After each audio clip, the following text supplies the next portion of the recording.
continuar nós falando nisso nesse canal YouTube com a minissérie O que ler nas férias de 2022 para 2023.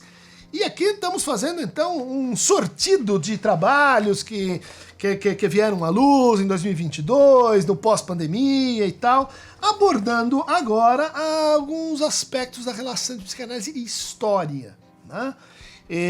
Há 3 trabalhos, o primeiro deles é editado pelo querido Rafael Alves Lima, também com a Belinda Mandelbaum, lá da Universidade de São Paulo, do Instituto de Psicologia, o Stephen Frosch, né?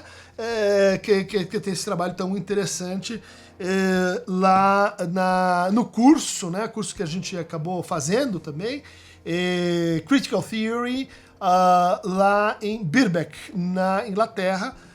Recomendo a vocês, quem puder passar aí um junho, um julho, para se inteirar de teorias críticas contemporâneas.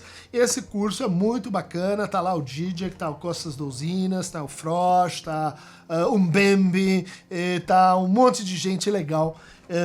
E que, bom, acho que o trabalho do Rafael entra, e da Belinda, entra muito bem nisso, né? Só um texto capa dura, que se chama Brazilian Psychosocial Histories of Psychoanalysis, editado pela Palgrave Macmillan. E aqui a gente tem, então,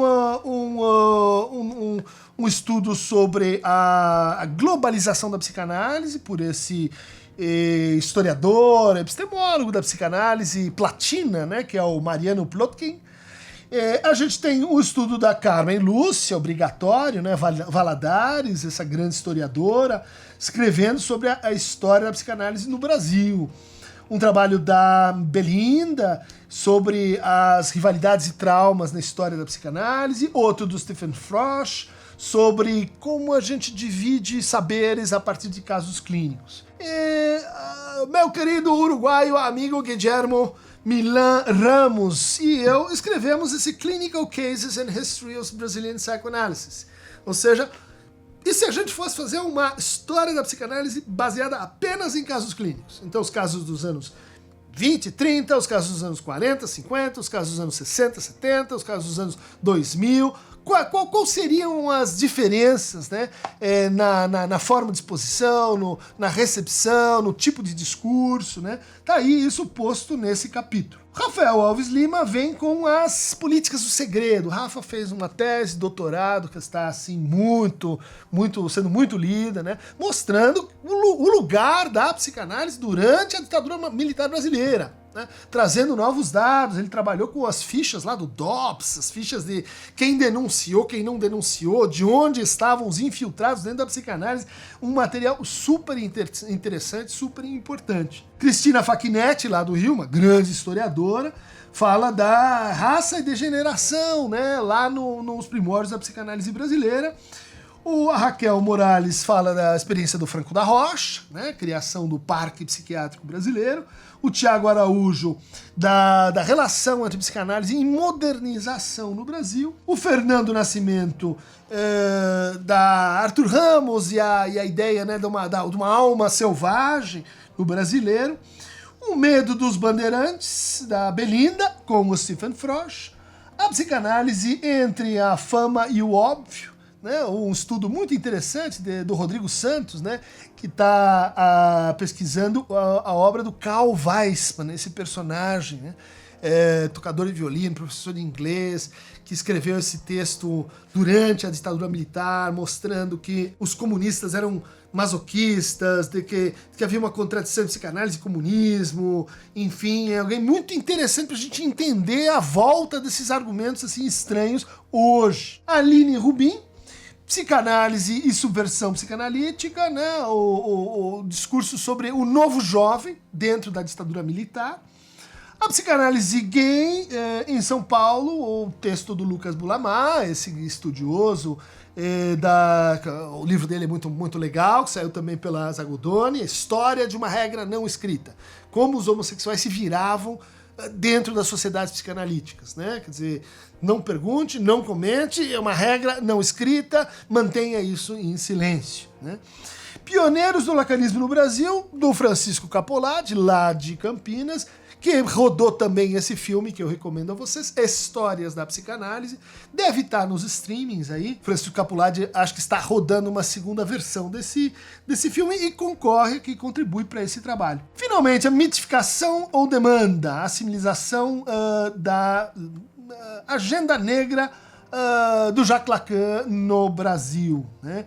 Aqui é um trabalho do Fuad Queridos Letos, né, e do Rodrigo Afonso Nogueira Santos. Brazilian Psychosocial Histories of Psychoanalysis, recomendo muito a vocês, Belinda, Frosch e Rafa, na produção desse trabalho tão legal, tão importante. É um marco, né, a gente publicar a história do Brasil lá fora, né, lá na Inglaterra, uma editora muito prestimosa, né, isso é um acontecimento, acho que é uma vitória aí de todo mundo que está nesse barco. Nessa mesma linha, eu queria comentar o trabalho do Paulo Bier, nosso aluno aí do Lattes FIP, e o Jaspers Feyarts, Truths of Psychoanalysis, as verdades ou a verdade da psicanálise, né?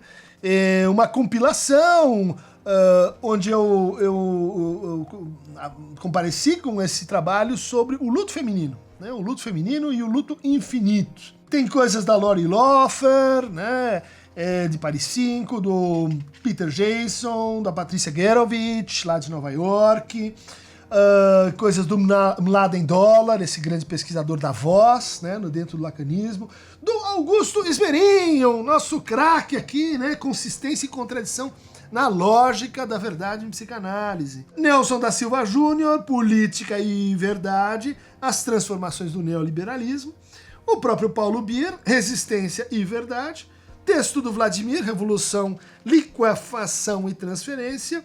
E um autor pouco traduzido, mas muito importante, as relações entre psicanálise e Lacan, vem da escola eslovena, né, que é o Samo Tomic. Tá aí, Verdades, The Truths of Psychoanalysis. Editora Leuven University Press. Esse livro, eu tenho a impressão, ele faz parte, né, aí dos trabalhos do Paulo Bier, que é o nosso representante atualmente na Sociedade de Psicanálise, na Sociedade Internacional de Psicanálise e Filosofia. Próximo encontro em Nicósia, em Chipre, setembro do ano que vem. Quem quiser, embarque nessa, né? Nós vamos estar lá tomando o famoso vinho feito exclusivamente no Chipre. Compondo com esses dois trabalhos, eu não posso deixar de mencionar a reedição de um clássico brasileiro, né, que também passa pela história, né, e pela psicanálise, que é Violência e Psicanálise, 4ª edição, revisada e ampliada, né, prefácio da Maria Rita Kel, pós-fácio meu, do livro de Jurandir Freire Costa, né? Obrigatório, né? Os textos aqui que são compilados, foram lidos, relidos, debatidos Brasil afora. Eu acho que não há alguém algum psicanalista que tenha algum horizonte crítico e que não tenha lido, debatido, aceito ou recusado as pesquisas, né? do querido Jurandir, né, lá de Pernambuco, do Círculo, né, um autor que tem uma obra, uma carreira assim incontornável no Brasil. E aí a gente tem saúde mental e educação, violência e identidade, Geração AI-5, esse é um Violência e Narcisismo, né, é um clássico mesmo, né, a discussão da liberdade depois entre Riff e Marcuse nos anos 50. Bom, é o que a gente tem aqui de melhor do Jurandir Freire Costa. Acho que vale a pena muito ler para, inclusive, entender o que está acontecendo hoje nos debates psicanalíticos aí, raça, classe, gênero e tudo mais. Então, aqueles que quiserem mais fragmentos das musas, inclusive da musa da história, da musa do tempo, recline-se aqui em Mnemosine, em aquele que está indo para Prosépina, aquele que é o amigo de Cérbero, o cão de 3 cabeças, o cão que nunca dorme, como o anjo da história do Walter Benjamin. Clica aqui na Aqueronta Movebo.